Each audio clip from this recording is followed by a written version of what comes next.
pero todavía no han publicado la herramienta a través de la cual se va a hacer la captura de esa información. Ya está en la página web de la Supersolidaria tanto el proyecto de la circular como los anexos que se van a diligenciar. Debo decir que efectivamente la Supersolidaria cogió las recomendaciones y observaciones. Como le digo, no sabría decirle si es el resultado de la gestión de los gremios o las cartas que ustedes enviaron, pero todo ese tema, digamos, de que si es indio, si es blanco, si es negro, si es rom, si es gitano, esas cosas las quitaron. Y y le hicieron mucho más claro el contenido a la información.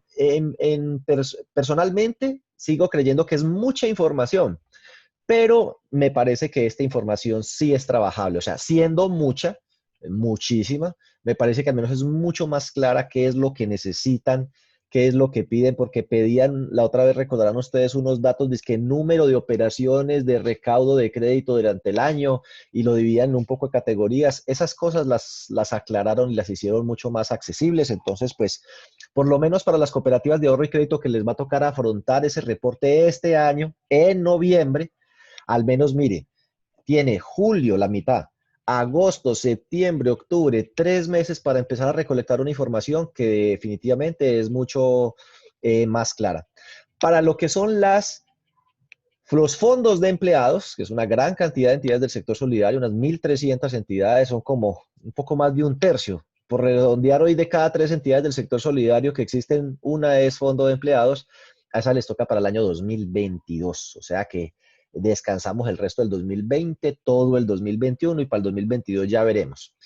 Y para las demás entidades, cooperativas de aporte y crédito, mutuales, bueno, las cooperativas multiactivas o integrales, todas las que no manejen ahorros, esas quedaron para el año 2023. Así que, pues, lo que yo creo queda demostrado es que primero la Supersolidaria no es una entidad de oídos sordos. Escucha a las entidades cuando publican esos proyectos de norma en la página web para escuchar los comentarios del sector vigilado, realmente ellos lo revisan.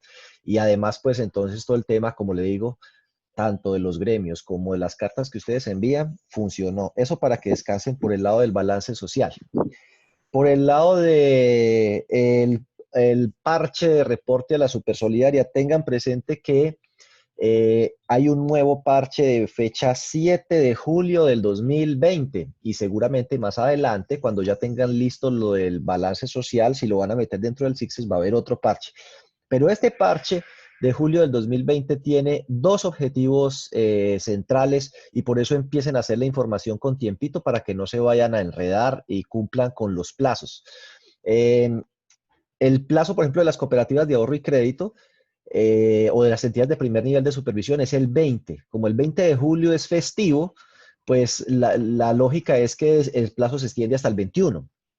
Pero pues si lo pueden hacer antes, mejor. Porque no sé si a ustedes les habrá pasado, pero uno se pasa un día la fecha que le toca y ya el sistema no le recibe la información y toca pedir autorización para transmitir de manera extemporánea.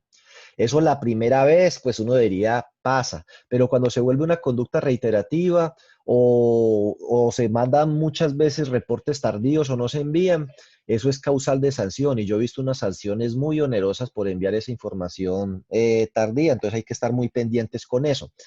Ese parche del 7 de julio trae, digamos, dos novedades, como les estaba diciendo. La primera novedad es que modifica el formato de cartera. Entonces hay que estar muy atento porque está empezando a pedir un poco de campos relativos a los créditos que fueron objeto de alivio. Entonces, recordarán ustedes que uno en la cartera marcaba los créditos que eran reestructurados.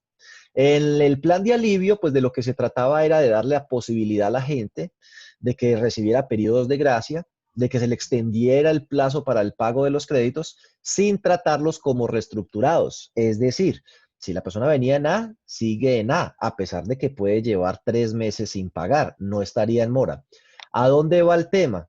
Que de todos modos la superintendencia sí le va a hacer un seguimiento al comportamiento de esos créditos como nosotros también se lo debemos hacer porque el mayor riesgo de materialización futura de crédito podría estar en ese segmento, en las personas que hoy fueron objeto de beneficio, pidieron periodos de gracia, ya se acabaron esos periodos de gracia, esas personas deben empezar otra vez a pagar y sin embargo es posible que sus condiciones no hayan vuelto a ser las del principio. Tengan presente lo siguiente. Esa circular daba 120 días y fue expedida, no me acuerdo si fue un 16 de marzo o por allá en marzo. Entonces, a abril, a mayo, a junio, a julio. A mediados de julio, ya por estos días, terminan los 120 días de los que hablaba allí. Esos 120 días no significan que uno máximo podía dar 4 meses de periodo de gracia. No, significa que aquellos que se acojan a las medidas durante ese periodo pueden ser beneficiarios de ese tratamiento especial. Entonces, supongamos que su entidad determinó que las personas que estuvieran como con dificultades pueden solicitar un aplazamiento de sus pagos hasta por 4 meses. Y hay una persona que no lo solicitó ni en abril, ni en mayo, ni en junio, pero esta semana, el lunes, le dice, oiga, yo estoy como pasando dificultades, yo quiero acogerme a eso. Y usted estableció un periodo de gracia de 3 meses. Entonces se le concede el periodo de gracia ahorita y abarca 3 meses hacia futuro. Lo que debe hacer es acogerse dentro de los 120 días de vigencia de la circular. La mayoría de personas, sin embargo, pues el que se iba a acoger se acogió de una vez y se acogió por allá desde abril, o sea que ahorita se le está acabando esos planes. Esa circular, si ustedes la estudian con detenimiento, tenía dos numerales, el 1 y el 2. El 2 es el que hablaba de los periodos de gracia y al final decía que al final del periodo de gracia se podía recurrir a las medidas del numeral 1. Y el numeral 1, si ustedes lo ven, es la posibilidad de refinanciar a una persona sin darle el tratamiento de reestructurado. Entonces, ahora a las personas a las que se les esté acabando el plazo o ya se les haya acabado y por algún motivo su situación económica aún presente debilidades, su capacidad de pago se vea afectada, entonces se le puede dar la posibilidad de refinanciarle las obligaciones y dentro de la refinanciación inclusive podría concedérsele nuevos periodos de gracia, es decir, que uno coge a la persona, le unifica las obligaciones, supongamos, lo extiende a un plazo de, no sé, va a colocarle 72 meses y decide que la primera cuota la va a pagar en octubre. Entonces tendría un periodo de gracia adicional de julio, agosto, septiembre y en octubre paga la primera cuota. Sea cual sea la decisión que ustedes tomen o lo que estén haciendo o lo que estén pensando, deben tener presente varios elementos allí. El primero, que claro, el riesgo de crédito sigue allí. Personas que sus ingresos se han visto afectados de manera directa o indirecta pueden llegar a incumplir sus obligaciones. Estas medidas posiblemente lo que están haciendo es posponer también la curva, eso lo estamos viendo con lo del COVID. No es que no nos vayamos a infectar, la idea es que nos infectemos por allá más lejitos para darle tiempo al sistema de salud de que esté preparado. Entonces, con esto del riesgo de crédito, no es que la gente no se le vaya a totear o no se le vaya a morosear o incumplir, pero la idea es que no se le den todos ahí junticos, sino que se le vayan repartiendo en el tiempo. Entonces, claro, de muchas de esas personas a las que de verdad les pasó algo y recibieron alivios, algunas se acomodan a la situación y pueden volver a renovar, a reiniciar sus pagos. Algunas dirán, no, yo sí puedo reiniciar mis pagos, pero no como los traía. Yo voy a seguir pagando una cuota de 500,000 pesos. No, yo necesito que eso me baje a 200, 250. Entonces, pues esas refinanciaciones ayudarán y pues seguramente vamos a tener un 2020 parcialmente impactado en el tema de provisiones, porque eso lo que va a ir es corriendo hacia final del año la materialización del riesgo. Así que carteras que de pronto hubieran quedado mal desde abril y que para fin de año ya estarían en E, realmente se van a siniestrar o van a revelar su verdadera situación por allá, no sé, en septiembre, julio, agosto, octubre, y hacia fin de año es que vamos a ver verdaderamente quién sí logró pasar y quién no. Y ni se diga, pues, para el año 2021. Eso en un momento en el que se está montando un nuevo sistema de provisiones que es mucho más duro que el que había antes. Pero antes pues de hablarles de ese, permítanme decirles que la superintendencia con esa reforma al parche, el del 7 de julio del 2020, el que hay que descargar del CICSES, pues lo que pretende es identificar cuáles son esos créditos a los que se les dio, eh, a los que se le dio algún periodo de gracia. ¿Por qué? Porque seguramente va a estar muy atenta que en las evaluaciones de cartera, que se debe hacer por lo menos una vez al año y que la mayoría de entidades hará esas evaluaciones por allá en octubre, noviembre, diciembre, pues esos créditos deben tener un seguimiento especial y si eventualmente uno ve que una persona que estaba en A se le concedió beneficio y entonces así artificialmente lo mantuvo en A durante unos meses, pero al final definitivamente no pagó y va a cerrar el año en C, tal vez no es un C, sino que evaluando usted la situación de esa persona, debería de una vez bajarlo a E. Eso por las buenas no lo quiere hacer nadie, de hecho no lo hacía prácticamente nadie, pero la superintendencia, y aquí algunas de las personas que me están acompañando podrán dar fe de eso, así como ha ido cogiendo entidad por entidad para algunos temas como los fondos de los cuales vamos a hablar y del riesgo de liquidez, con el tema de la evaluación de cartera cogió a las cooperativas de ahorro y crédito y creo que ahora está cogiendo a los fondos de empleados de primer nivel, porque se supone que la evaluación de cartera que debe utilizar, hablemos cómo está la evaluación de cartera hoy y pues les cuento de una vez un poquito cómo va. Hoy la evaluación de cartera es una vez al año. En el proyecto de reforma es 2 veces al año. De hecho, eso me da pie para decir otra cosa. En lo que nosotros tenemos que hacer, no sé, lo que pasa es que no se me ocurre qué hacer. Eh, Tanto la antigua CIFIN, que hoy se llama TransUnion, como Data Crédito se nos volvieron muy pinchadas, ¿sí? Es decir, de algún momento a otro les dio por coger y cerraron las oficinas que tenían en Cali, Medellín y centralizaron todo en Bogotá. Y subieron los precios y dañaron los servicios. Entonces, antes había una competencia entre las dos, entonces la una le bajaba un poquito, la otra le bajaba un poquito, pero aquí esto parece es como una especie de oligopolio, como una especie de falta de competencia o de transparencia en el mercado. Para mí eso hay una simetría del mercado, eso hasta uno debería ponerlo en conocimiento de la Superintendencia de Industria y Comercio y de Sociedades para que analice el caso de las dos centrales de riesgo que hay en Colombia. No puede haber competencia perfecta cuando solo existen dos competidores en el mercado. Solo existen Data Crédito y TransUnion. O es el uno o es el otro. Entonces usted le da rabia con TransUnion por carero y porque presta un mal servicio y se va para Data Crédito y se encuentra que ahí es peor. Entonces queda uno como entre la espada y la pared. Solo hay dos opciones.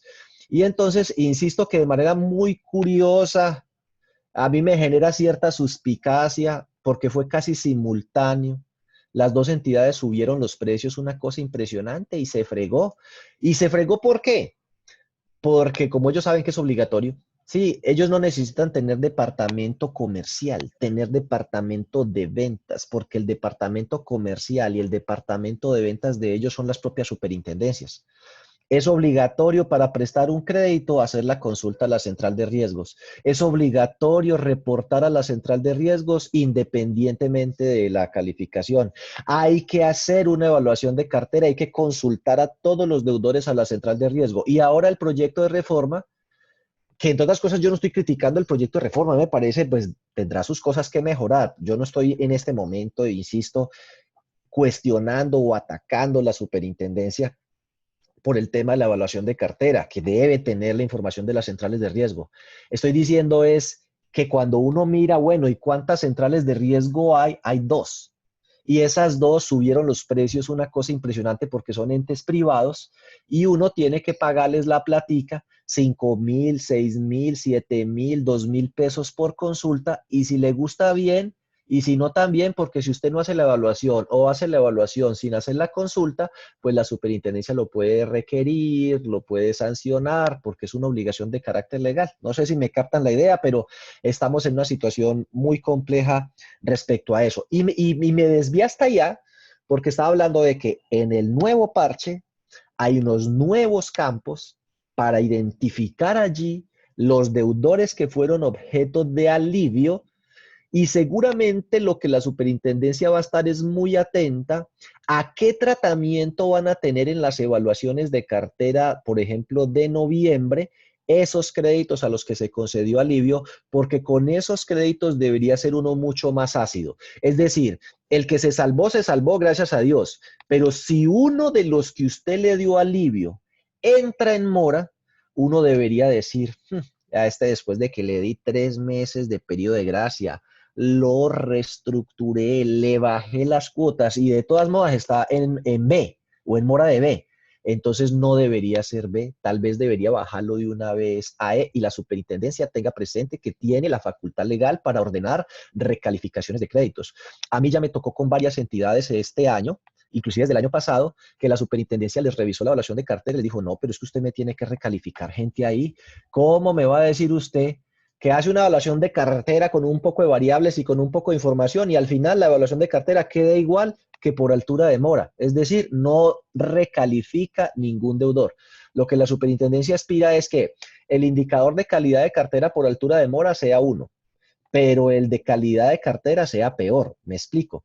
La morosidad de cartera suya es del 3.5 por altura de mora, según los días de mora. Pero cuando usted hizo la evaluación de cartera, encontró que este que era A debería bajarlo a B, que este que era B debería bajarlo a C. Y así, entonces, por calidad de cartera, le subió la morosidad o la calidad de cartera de 3.5 a 5 o 6. Ese es el tipo de evaluación de cartera que espera la superintendencia que se haga. Esa es entonces una de las validaciones que vienen dentro de ese del nuevo programa de reporte a la super. El otro es que pues a las pobres cooperativas de ahorro y crédito, yo digo a las pobres cooperativas de ahorro y crédito, ustedes me van a disculpar lo atrevido, eh, digo es porque les dan mucho palo, o sea, todo es a las pobres cooperativas de ahorro y crédito. Balance social se lo quitaron a todo el mundo, menos a las cooperativas de ahorro y crédito, esas lo tienen que hacer. Y ahora a las cooperativas de ahorro y crédito les han puesto a reportar de manera semanal. Entonces, al reportar de manera semanal, tenían que reformar. Entonces, este ya tiene la opción de reportar de manera semanal. Ojo que además de eso, a las cooperativas de ahorro y crédito y a las entidades de primer nivel están pretendiendo no, seguramente eso va a ser así, recortar el plazo. Entonces ya no van a reportar dentro de los primeros 20 días, sino dentro de los primeros 10 días. Así que, imagina una cooperativa de ahorro y crédito. Tiene que hacer muchísimo más reportes, estar en el FOGACOP, reportar semanal, reportar los primeros 10 días. Pues seguramente va eso, no sé, a significar que para ser cooperativa de ahorro y crédito hay que tener una robustez y un tamaño en tecnología, en gente que haga que tal vez las cooperativas de ahorro y crédito pequeñitas se les dificulte mucho la sostenibilidad en el largo plazo. Es decir, esa es una de mis preocupaciones. Las cooperativas de ahorro y crédito medianas y pequeñas es bastante complicado porque todo esto requiere inversiones en tecnología, inversiones en gente, distrae recursos que tienen que estar pendientes de hacer y cumplir con esos reportes y no estar atentos de prestarle servicio al asociado o de desarrollar el negocio estratégicamente. Y pues esos costos pesan a la hora de uno competir con la banca y pretender bajar tasas de interés, por ejemplo. Entonces, eso ha pasado con las cooperativas de ahorro y crédito. Pues ellos están bien agremiados, tienen su FECOLFIN, en FECOLFIN está el que era anteriormente el superintendente de la economía solidaria, así que esperemos que ellos se defiendan solitos y se defiendan muy bien. El problema es que empiecen a pretender, por ejemplo, hacer con los fondos de empleados lo mismo, que lo que yo he visto es que en el largo plazo con los fondos de empleados se les va asimilando, porque en últimas, pues sí, hacen una actividad desde el punto de vista económico igual, captan ahorros y colocan dinero. Han tenido un tratamiento mucho más benevolente, obviamente, en el tema normativo, pero las han venido asimilando en todo, riesgo de liquidez, SARLAF, así que ya inclusive hay fondos de empleados de categoría plena, que es como una especie de asimilar esos a las cooperativas de ahorro y crédito, porque ya también tienen normas de indicador de solidez, concentración de cartera, concentración de captaciones. Entonces puede hacer que ustedes, los que son fondos de empleados, con su agremiación ANALFE, con el doctor Miller, estén muy atentos a eso, porque Yo tengo una enorme preocupación, bueno, por eso es que yo ya ustedes me ven aquí con la frente partida, ya arrugado de tanta preocupación, y es los fondos de empleados pequeños. O sea, cuando usted le dice a una empresa, creemos un fondo de empleados, si usted le cuenta todo lo que tiene que hacer, porque eso de SARLA, riesgo de liquidez, riesgo de crédito, SARO, todo lo que hablemos aquí, que es más, si usted es un fondo grande y le parece que es mucho trabajo, imagínese empezar una pequeña empresa con 50 asociados, un fondo de empleados pequeño, y decir, aquí no hay con qué pagar empleado, aquí lo que toca es que algunas de las personas, además del trabajo que hacen en la empresa, le saquen tiempo al fondo de empleados para que hagan las cositas del fondo de empleados. Yo no daría un consejo como esos, o sea, es mucha la carga operativa que un fondo de empleados pequeño tiene. Y no sé si Analfe habrá hecho un estudio en ese sentido o tendrá alguna apreciación al respecto, pero yo algunos casos he visto de fondos de empleados pequeños que más bien tiran la toalla y dicen, no, vea, la verdad es que después de ver nosotros todo lo que toca hacer en un fondo de empleados pequeño, reporte, comité de riesgo de liquidez, oficial de cumplimiento, que la segmentación, que el SARLAF, que los reportes, no, eso está muy aburridor, que la evaluación de cartera, que consulte, reporte. Nosotros aquí más bien vamos a acabar con el fondo de empleados y vamos a hacer un convenio de libranza con Davivienda. Con Davivienda no nos toca hacer nada. Davivienda manda una muchachita aquí. ¿Cuánto necesita usted? Tenga. Deja a todo el mundo endeudado con 2 tarjetas de crédito y un rotatorio. Y se va y listo. Y se le descuenta por nómina y se le gira a Davivienda y chao. Entonces, bueno es cilantro, pero no tanto. Entonces, sí necesitamos los controles, pero yo creo que tanto nosotros, ustedes, los que estén haciendo parte de los órganos de agremiación, en esos foros, hay que seguir insistiendo a través de los gremios de que haya una diferenciación entre el nivel de exigencia a los fondos y cooperativas pequeños para dejar que primero surjan, se fortalezcan y crezcan y entonces se les vaya exigiendo a medida que el modelo lo vaya permitiendo y necesitando. Sin embargo, yo veo que cuando la superintendencia manda requerimientos, le tira igual de duro un fondo de empleados de 100.000 millones de pesos, le tira igual de duro que un fondo de empleados de 300 millones de pesos de activos. Y pues una sancioncita que usted le ponga a un fondo de empleados de 2 millones de pesos, y son de esos fondos de 300 millones de activos que dan 5 millones de pesos de excedentes al año, y le pone una multa de 3, 4 millones, puede hacer pensar a esa gente, oiga, no, ¿sabe qué? Yo creo que esto de los fondos de empleados a lo mejor no sea como tan buena idea, desmontemos el fondo. Y ahí viene el otro tema. Y el otro tema es que ese trae nuevas validaciones de riesgo de liquidez. Entonces, las personas que están aquí, que son fondos de empleados y son de primer nivel de supervisión, ahorita podrán decir si no es así. A todas les debe haber llegado ya y si no les ha llegado, les va a llegar un requerimiento sobre riesgo de liquidez. No se estrese porque ese requerimiento le está llegando absolutamente a todo mundo, no es que se la tengan montada a usted. Todos los fondos de empleados de primer nivel de supervisión les llegó el mismo requerimiento la semana pasada y como digo, el que no le haya llegado le va a llegar esta semana. Esa es la mala noticia. Eh, la buena, o no sé, es que esos anexos y esos instructivos que sacó la Supersolidaria para el tema de riesgo de liquidez tienen algunas cosas que deben corregirse. Muchas, por supuesto. Yo mandé un documento que lo repartí por WhatsApp, lo voy a colgar en la página web en mi página web, pues, por supuesto. Voy a hacer un video y también voy a compartir una posible respuesta para todos los que estén en ese rollo. Por ahí les mandé, pero lo más protuberante, el error más protuberante entre muchos que tiene, es que dice que simplemente el ahorro permanente, el riesgo de liquidez se ponga en la última banda y ya. Y entonces uno dice, ¿cómo así? Y entonces, ¿dónde queda el flujo de entrada del ahorro permanente de las cuotas que todo el mundo paga? Porque si usted ve el instructivo, en los aportes sociales sí consideran las entradas, pero en el ahorro permanente no, lo cual resulta incomprensible dado que tanto los aportes como los ahorros permanentes en un fondo de empleados resultan de que la gente pone una cuota y esa cuota se parte en dos.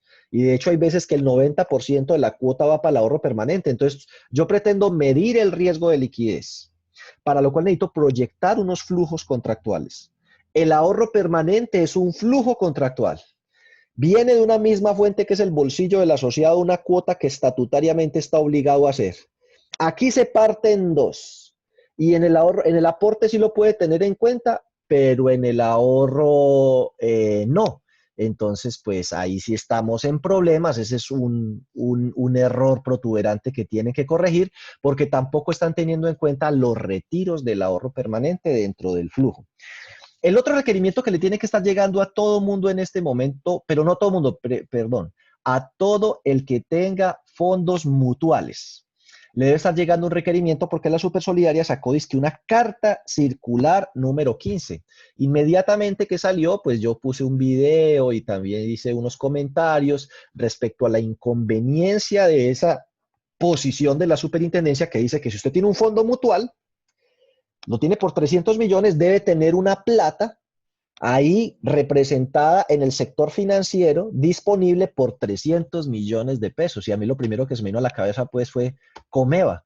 Comeva tiene 5 billones de pesos de activos y por lo menos, no sé, más de alrededor, cerquita de 3 billones de pesos deben ser esos fondos mutuales y Comeva no tiene eso guardado en un banco ahí líquido para ver qué hacer con eso. Esa plata la tiene invertida es en inversiones que no son propiamente líquidas, que son las inversiones del grupo empresarial Comeva, en Bancomeva, en la EPS, en todo el grupo. Comeva no tiene esa plata en banco, o sea que si esa carta circular Comeva la pone en práctica, hay que liquidar Comeva. Lo mismo le pasa a Promédico y lo mismo le pasa a un poco de entidades. Entonces, toda la que tenga fondos mutuales le va a llegar esa carta. ¿Qué es un fondo mutual? Que para que la gente entienda la diferencia entre fondo social y fondo mutual. El fondo social se alimenta con excedentes, el fondo mutual del bolsillo de la gente. Entonces, los fondos sociales obligatorios para las cooperativas son educación y solidaridad y para los fondos de empleados, el Fondo de Desarrollo Empresarial Solidario, FODES. Esos son obligatorios, porque los fondos de empleados tienen fondo de bienestar social, pero no es obligatorio, es porque quieren. Lo mismo que las cooperativas pueden crear otros fondos voluntarios. Eso que se alimenta con excedentes son fondos sociales, esos no tienen problemas. Los que se alimentan con contribuciones de la gente, esos son los tales fondos mutuales. Ahora, hay otros, aunque pues esos seguramente no tendrán problemas, que son como mixtos. Yo conozco gente que tiene un fondo de bienestar social que se alimenta con 3.000 pesos que mensualmente da cada asociado y además le echan plata de los excedentes y además hacen unas rifas y con esas rifas recogen plata, la echan al fondo, del fondo pagan los premios y lo que queda es para las actividades. O sea que eso tiene múltiples fuentes a punto que uno ya no sabe si eso es un fondo social o un fondo mutual. Pero los fondos mutuales son, en principio, esos fondos donde uno le echa plata del bolsillo del asociado. Hay fondos de muy diversa índole. Lo que está prohibido son los fondos que se asimilan a seguros. Los fondos mutuales cubren riesgos de manera mutua, se amparan y obviamente pues implican la obligación de contribuir y el derecho a recibir. Eso que yo les estoy diciendo está en la circular básica contable para que la consulten y la descarguen de la página web de la Supersolidaria. No me acuerdo si es el capítulo 7, 6, 7, 8, por ahí, fondos sociales y mutuales, entonces ahí le explica. Entonces va a colocarle, yo conozco fondos muy exitosos de eso, el fondo de empleados de la Diana aquí en Cali tiene un fondo de incapacidades, entonces es voluntario, el que quiera aporta un valor y si se llega a incapacitar, de ahí le dan un auxilio de incapacidad. Auxilio, no es un seguro, eso está prohibido desde el año 88. Los únicos que pueden manejar fondos mutuales que se asimilan a seguros son los que hayan tenido ese tipo de fondos desde antes del año 88. Y esas entidades tienen que tener cálculos actuariales, reservas matemáticas, manejar eso igualito que una aseguradora. ¿Quiénes tienen ese tipo de fondos y lo manejan así? Comeva, Promédico, no sé si Coasmedas, creo que Coasmedas también. Entonces, pues casualmente todos de médicos, pero esos son fondos que se asimilan a seguros. Los demás, los que otorgan auxilios, si se agota el fondo, chao, se agotó la responsabilidad. Entonces, está este de incapacidades. Yo conozco otro que es el Fondo de Solidaridad de los Médicos de la Fundación Valle de Lili. Allá también todos los asociados le echan plata al fondo y del fondo se paga, por un lado, una póliza de vida que los cubre a todos y por otro lado, si hay auxilios de maternidad, hay auxilios de incapacidad y hay auxilios de fallecimiento. Entonces, póngale cuidado. ¿Qué es el auxilio de fallecimiento? Si se muere un asociado, le dan bueno, o un familiar del asociado, le dan un valor en dinero. Es un auxilio. Es distinto de pensar que yo estoy prestando el servicio de previsión exequial. De hecho, acá en el Valle hay algunos fondos de empleados que han montado fondos mutuales de previsión exequial. Esos fondos mutuales de previsión exequial lo que hacen es eso. Usted contribuye 7,000, 8,000, 9,000 pesos y con eso compran unos paquetes como previos, 8, 10, 50, 100, y entonces si alguien fallece o de su grupo familiar, le adjunto, o sea, le prestan o le ceden el derecho a usar uno de esos prepagos, de esos servicios exequiales prepagos, pre-necesidad, y lo utilizan. Pero entonces mire que no está él prestando el servicio exequial, sino que recoge la plata y compra con una empresa especializada esos paquetes para que las personas los puedan llegar a usar. Entonces tenga muy claro eso porque seguramente va a haber fondos de empleados y cooperativas que tienen todavía fondos de garantías.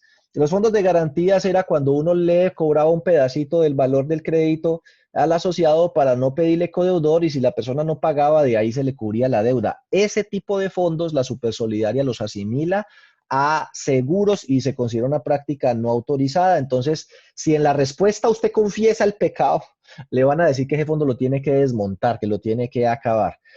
Y lo otro, hay otros fondos, por ejemplo, que lo que hacen es que le cobran un valor, lo echan a un fondo y de ese fondo cubren el seguro de vida de deudores. Eso no está prohibido porque eso no se asimila a seguros. Usted le está cobrando una contribución y a eso alimenta un fondo y de ese fondo se toma la póliza de vida de deudores que cubre a todos los asociados. Entonces, cada caso será muy particular. Ahí los oriento al respecto.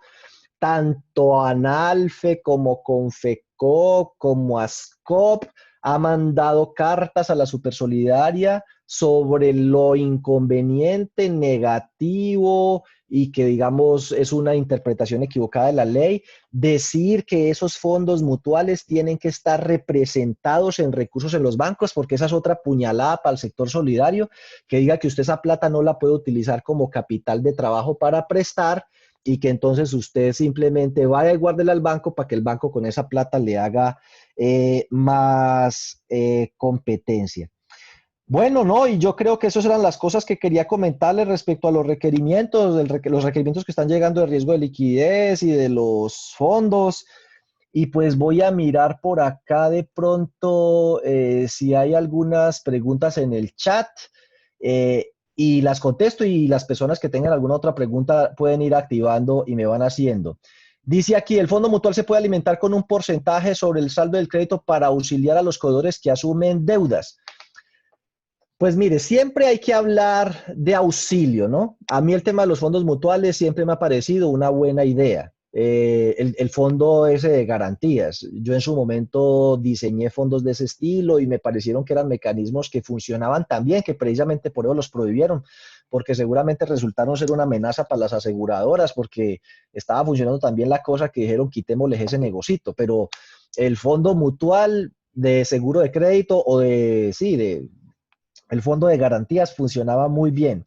Yo me temo que esa respuesta de pronto, cuando usted le haga la pregunta, no, es que es un fondo sobre fondo mutual para alimentar y de ahí se auxilia al deudor que asume deudas, tiene como 50-50, 50% de probabilidad de que le pase la explicación y 50% de probabilidad de que le diga, no, un momentico, ¿cómo así? Eso es un seguro de garantías, un fondo de garantía, hágame el favor y me desmonta eso porque eso es una práctica insegura que se asimila a seguros.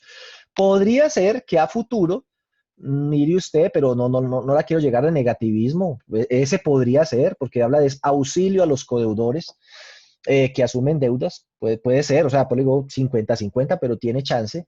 Hay otras que han creado fondos mutuales de desempleo. Entonces, ¿qué significa eso?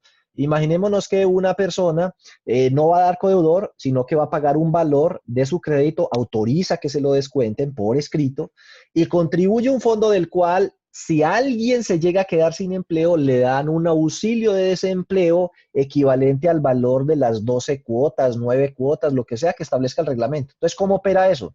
Yo, Diego, me acojo, autorizo que me descuenten tanto por ciento de mi crédito, no traigo codedor, aporto a ese fondo y así lo hace un poco de gente. Diego Betancur se queda sin empleo, lo echaron de la empresa. Entonces se activa el fondo mutual y entonces me van cubriendo 6 cuotas, 9 cuotas, lo que sea que esté en el reglamento. Supóngase 12 cuotas. Cuando se acaben las 12 cuotas, si el crédito todavía tiene saldo, a mí me toca otra vez empezar a pagar, pero por lo menos he tenido un año para conseguir empleo. Es decir, que actúa de manera similar a los seguros de desempleo que hoy en día los bancos le hacen tomar a las personas para no pedirles codedor. No le piden codedor, pero tiene que tomar un seguro de desempleo y uno lo paga. En conclusión, para la persona que me hizo la pregunta, yo creo que puede tener futuro esa. Dice, los reportes semanales para las cooperativas de oro y crédito, ¿desde qué fecha se deben enviar? Desde ahorita, desde el 30 de junio, para que lo revise. Ahí ya está en el parche que del 7 de julio, ya están habilitados esos formatos.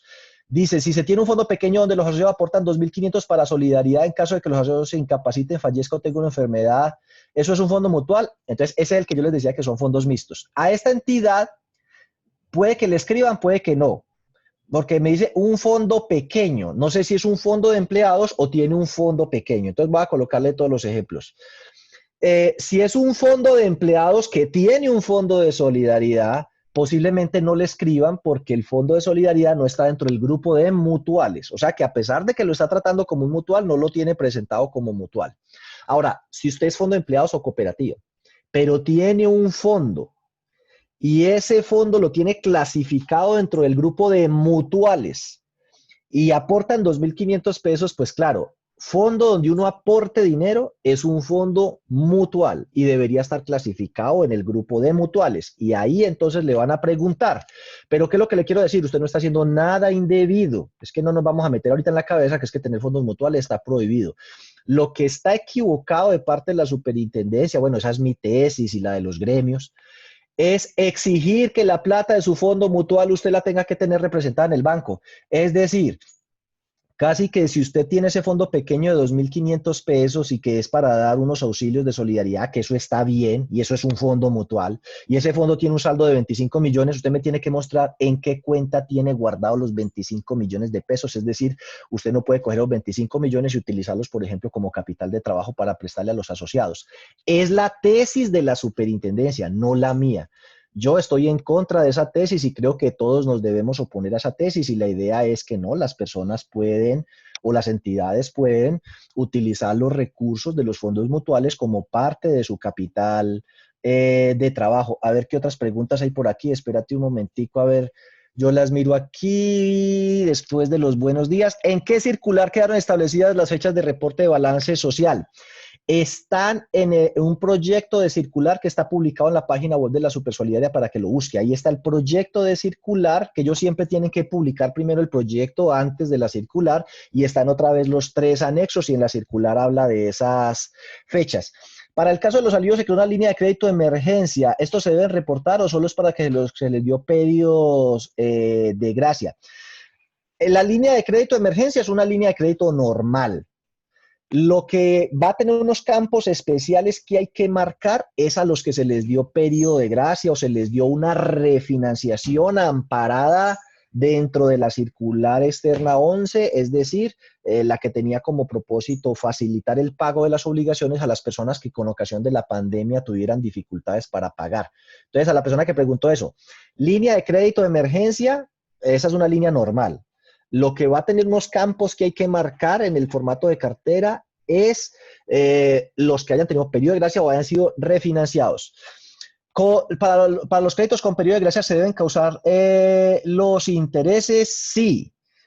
Resulta que en la Supersolidaria, si ustedes miran la circular externa 11, dice que se podrán seguir causando los intereses. De hecho, todos los bancos han causado los intereses. La gente tiene la idea equivocada que es que los bancos están regalando los intereses. Eso es falso. Se están acumulando en cuentas por cobrar, se están causando al ingreso. Una vez la gente reinicie sus pagos, lo que va a ocurrir es que las primeras cuotas van a ser para pagar los valores que se acumularon allí en esas cuentas por cobrar, y cuando las cuentas por cobrar estén en cero, ahora sí es que empieza a haber abonos de capital, o sea que los plazos se van a extender automáticamente.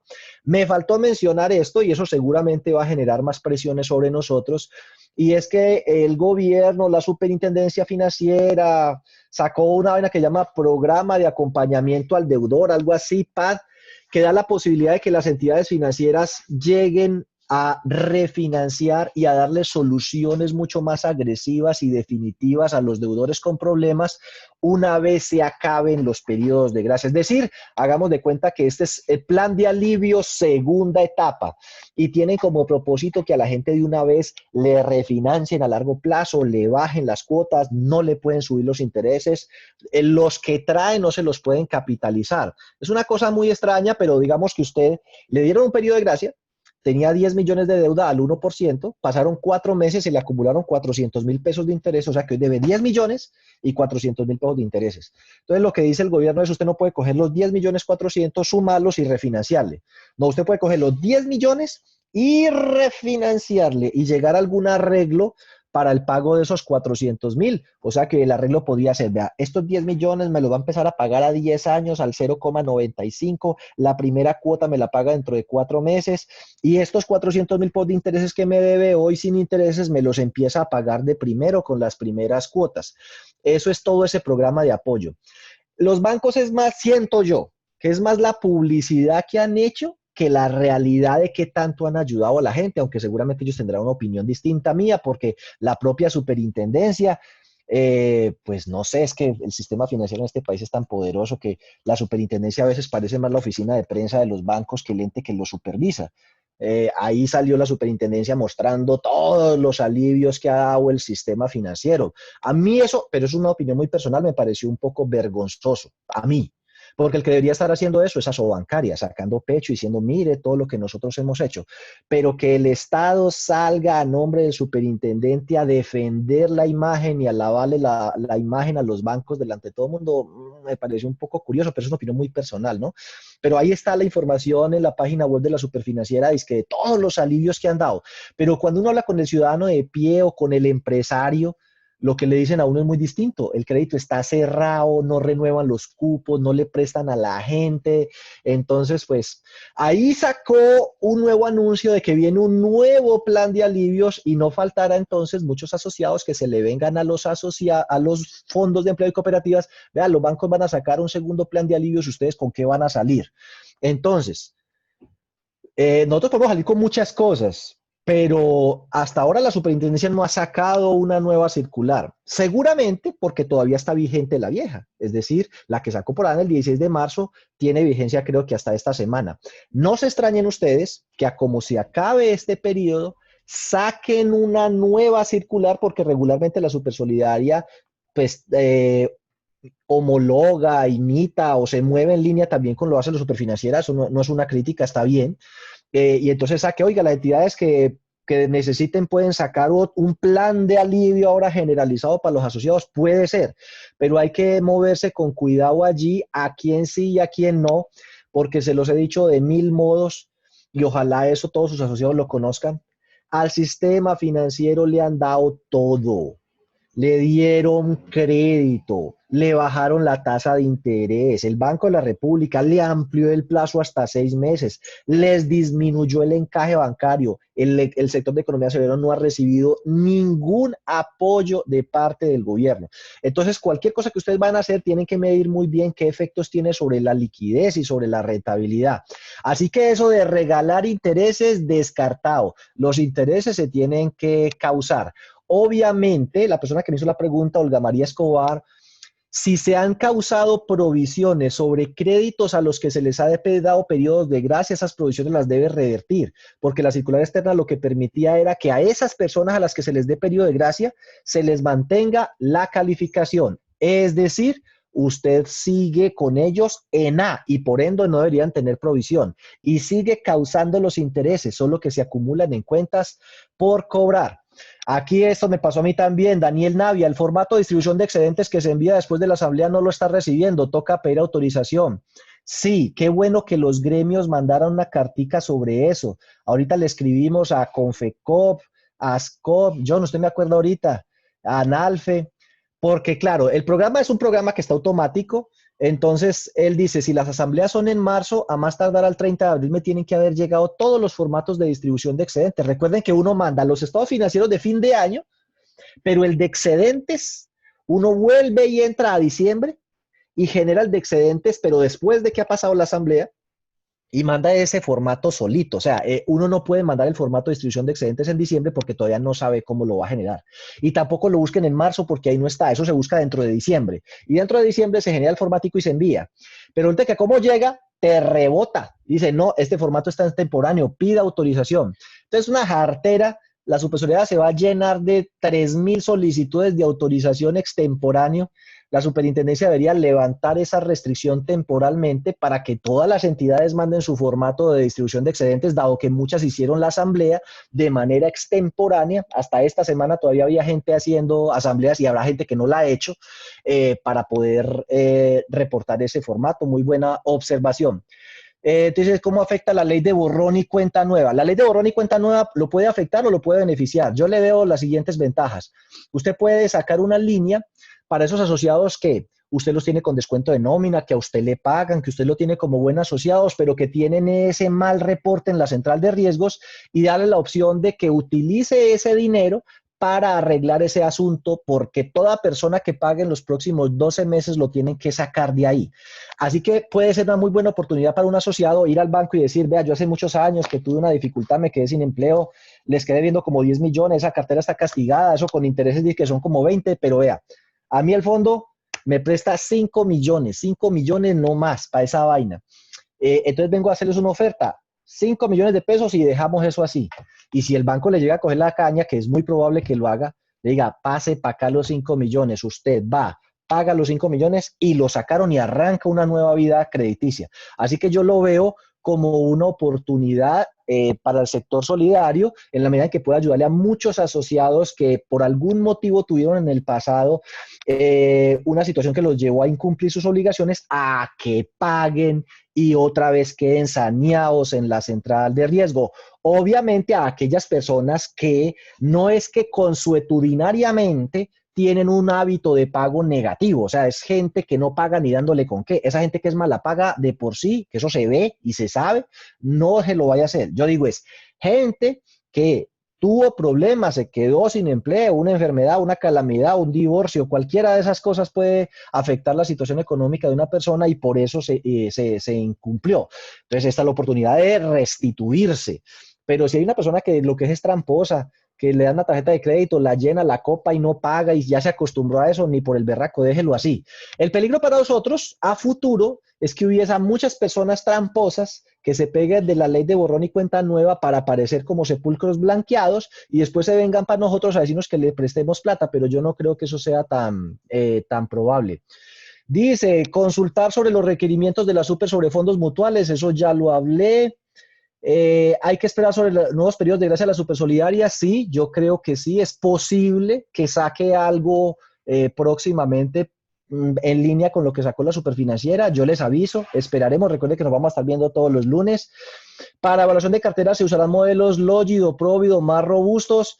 No, ¿cómo le parece que ya el que me habló de Logid, Provid, tal, pues si usted está a ese nivel, lo felicito. Pero inclusive la Super no solo te acepta estos modelos, sino que te acepta otros más sencillos, como por ejemplo un modelo de scoring calibrado por uno mismo de manera experta. Es decir, por allá en varias entidades yo les apliqué un modelo en el cual uno calcula una serie de variables que tengan que ver con capacidad de pago, con solvencia, con las 6 variables.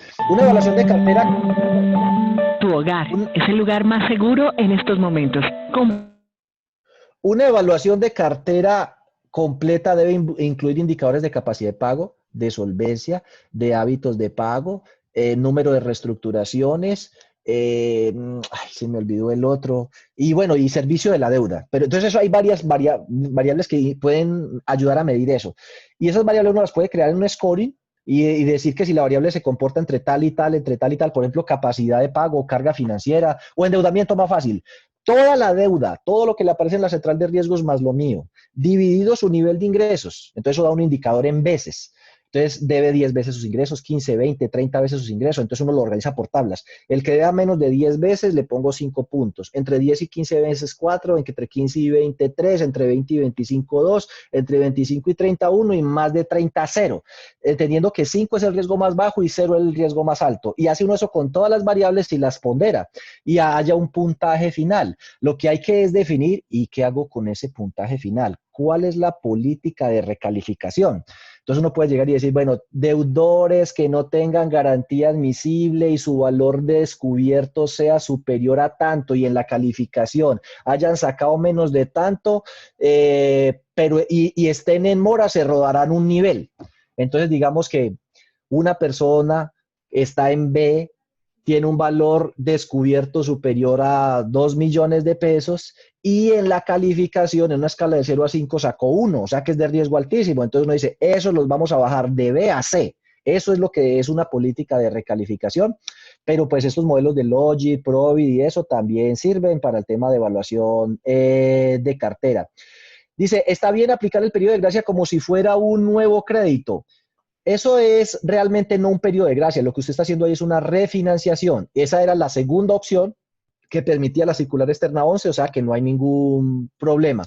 Diego, ¿nos puede compartir qué piden en general en esos requerimientos? Sí, más tardecito les borro pues como los nombres de las personas. Yo hice, bueno, aunque el de fondos mutuales no tiene nada y el de riesgo de liquidez yo ya lo compartí. Pero entonces ahorita más tarde le digo a John que me ayude, entran a mi página web y los descargan, ¿sí? Y denme un tiempito y yo los monto allí. Favor orientar sobre la reserva matemática. Entonces, Ligia Arenas. Esa reserva matemática solo se calcula para los fondos mutuales que se asimilan a seguros y en este momento, si usted no es Comeva o no es Coasmedas o no es Promédico, usted no debe tener fondos mutuales que se asimilen a seguros. Así que si a usted le preguntaron por eso y le hablaron de la reserva matemática, simplemente conteste que no es reserva matemática porque ese es un fondo que no se asimila a seguros. El seguro de crédito que se va al fondo es mutual. Pues depende de qué me están preguntando. Hay dos casos que yo he visto así. Cobran un seguro, cobran un valor y lo llevan a un fondo. Y de ese fondo pagan el seguro de vida de deudores. Eso es un fondo mutual, sí, pero no se asimila a seguros. El otro es, se cobra un valor para no pedir codeudor, se lleva a un fondo y lo llaman seguro de crédito, fondo de garantías, el nombre que le pongan. Ese tipo de fondos, a pesar de que yo los apoyo, ¿sí?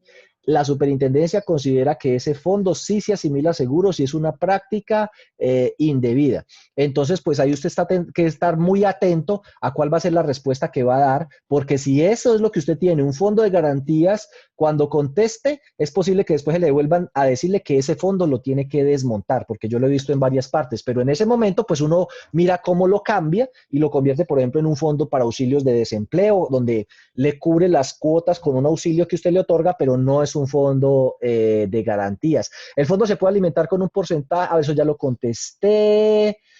Dice aquí, buenos días, los reportes, y esto ya está. A ver qué dice aquí. Pues mi opinión es decirle que financiere, bueno, el CIRA, pues nos está dando es una opinión, buenos días, ok.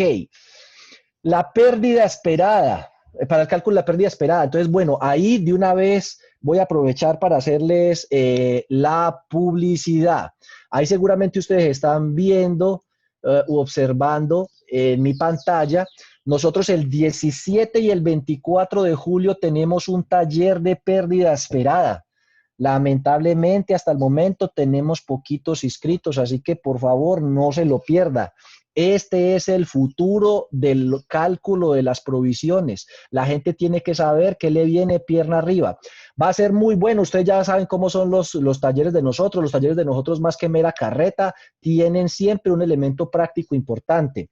Nosotros vamos a hacer lo siguiente. Les vamos a contar qué es la pérdida esperada. Les vamos a mostrar un ejercicio, pero les vamos a decir que construyan una base de datos con su cartera, con la suya, para que pueda calcular la pérdida esperada con sus datos. Pero para eso es fundamental que estén en la primera sesión, en la segunda sesión. Es decir, es un solo seminario que se divide, un solo seminario taller que se divide en dos sesiones.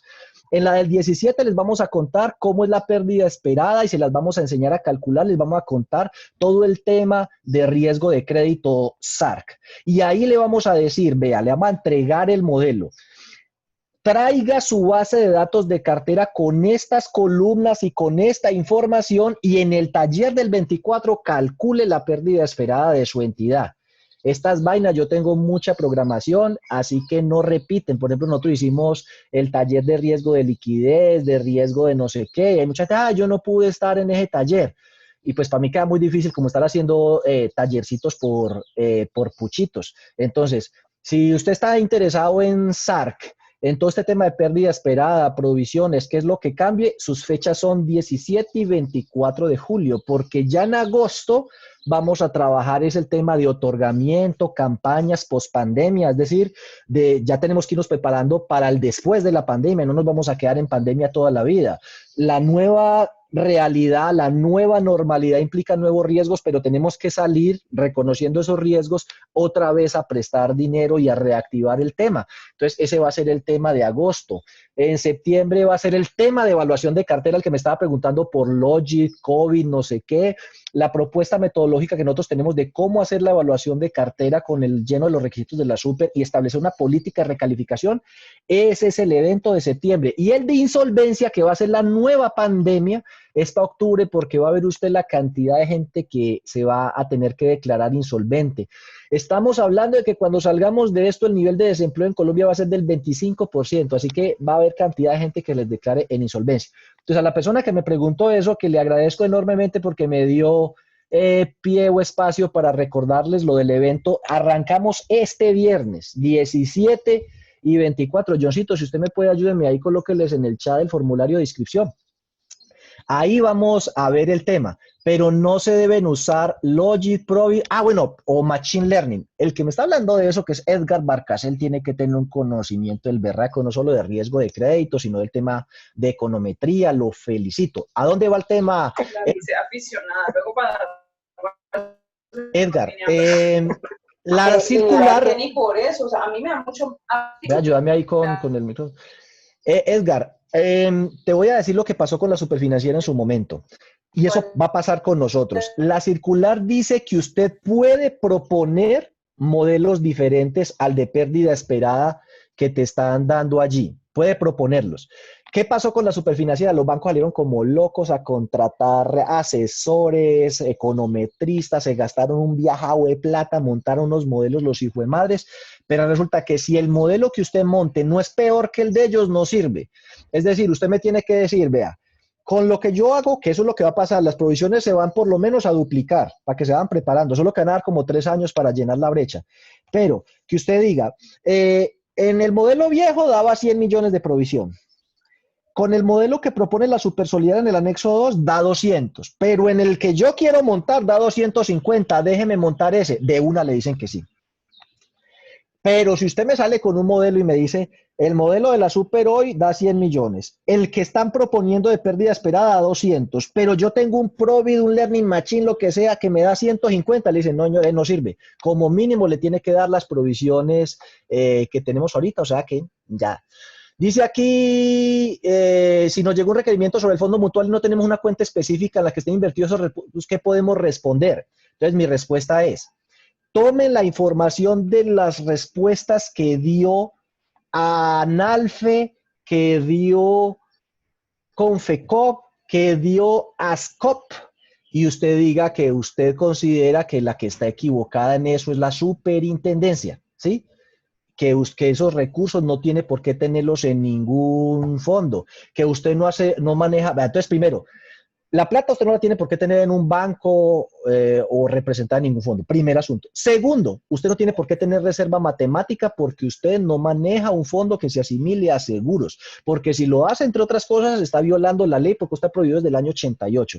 Pero esos fonditos donde uno recoge platica y da auxilios o hace actividades, esas cosas son fondos mutuales que no se asimilan a seguros. Alguien pregunta, es la primera vez que asisto a esas charlas, ¿cómo puedo seguir haciéndolo? Mujer, nunca bote este enlace. Caterine Salamanca, Todos los lunes después de que no sea festivo, de 8 a 9, aunque ya me pasé un minuto, vamos a tener estas charlas, es completamente gratuito, se vincula desde las 8 hasta las 9, pues hasta ahorita vamos a tener cupo para 300 personas. Dictar una capacitación sobre evaluación de cartera, Ana María, ese es el seminario de septiembre, para que esté pendiente, el de septiembre. Luego, ¿qué más dice por aquí? Bueno, no, yo creo que ya logré contestar todas las preguntas, pensé que no iba a alcanzar. Les agradezco a todos el que nos hayan acompañado el día de hoy y les recuerdo los eventos. 17 y 24, este de riesgo de crédito. El 25 tenemos taller de brecha de liquidez. Para todas las personas a las que les están llegando los requerimientos de brecha de liquidez, matricúlense el taller del 25, que es un taller práctico. El 29 tenemos taller, pero es de IRL. El IRL solo aplica para cooperativas de ahorro y crédito y fondos de empleados de categoría plena. Obviamente yo no me voy a poner bravos si se matriculan otros que quieran aprender, así no les toque. Pero 25, que es un sábado, y 29, que no me acuerdo, es solamente para entidades que captan ahorros, que les toca la brecha de liquidez a todas, y el 29 solo le toca a cooperativas de ahorro y crédito y fondos de empleados de categoría plena. No sé si alguien necesite decir algo, quiera preguntar. Ya respondí todas las preguntas del chat. Active su micrófono y diga algo. Y si no, pues para que vayamos cerrando y nos despidamos. Recuerden que en mi canal de YouTube hay videos sobre estos temas y en la página web van a encontrar cosas de ese estilo. Ah, dice, Muchas confirme los, gracias. con gusto, ahí está diciendo confirme los costos. Sí, vale 200.000 para una persona, pero por cada 2 inscritas, la tercera es gratis. O sea que si se inscriben 2, van 3 y le sale... no, va a 300.000, qué pena, por ahí me están corrigiendo. ¿Es a 300.000, John? Sí, es a 300.000 por persona. Por cada 2 personas, el tercero es gratis, o sea que 3 personas le salen 600.000. O sea, como a 100.000 pesos cada sesión, porque recuerde que son 2 sesiones, una el 17 y otra el 24. Y bueno, ahí nos estamos viendo. De todas maneras, yo por ahí tengo ya el plan de capacitaciones, el que quiera que se los envíe. Nosotros ya hicimos una programación hasta el año entrante. Entonces nos vemos este lunes, no, porque este lunes es festivo. O sea que dentro de 15 días nos volvemos a ver. Yo les estoy recordando, pero compartan por favor este espacio y este enlace con todas las entidades del sector solidario que ustedes consideren les pueda ser de interés, porque totalmente gratuito se conectan y de todas maneras usted puede enviar las consultas que tenga a mi correo y nosotros por ahí, pues eso, no, yo las voy preparando y arranco el conversatorio respondiendo como las preguntas que por ahí me lleguen. Muchísimas gracias. Feliz día. Nos vemos. Mil gracias. Con gusto. Muchas gracias, adiós. Hasta Gracias, luego. Diego. Hasta luego, Chao. Diego. Gracias. Con gusto.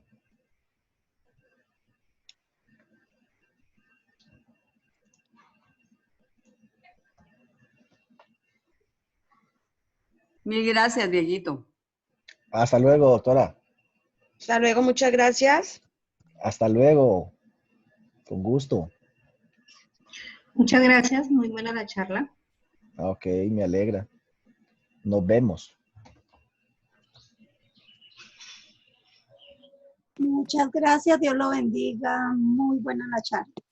Con gusto, muchísima suerte. Gracias, Diego, muy amable. Hasta luego. Nos vemos dentro de 15 días.